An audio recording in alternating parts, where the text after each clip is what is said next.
When we invite people to the table, especially our Black and brown educators, are we giving them the microphone? We have to be in the room. I had a professor in college right before I finished my dissertation, and he said, Mary, if you're not at the table, you're on the menu.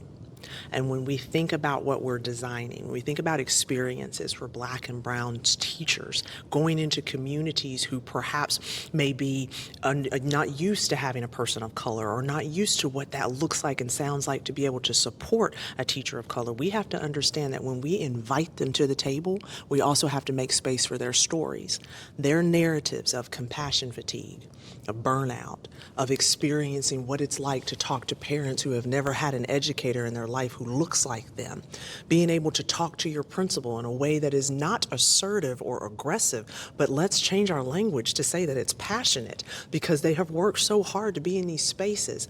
When we hold room for the fact that they're the first in their families a lot of times to walk into this industry, to walk into these roles and understand that the culture that we come from a lot of times doesn't teach us inherently how to thrive in these spaces and communities. So it's not just about mentorship. Having a mentorship is the first step. Do you have sponsorships?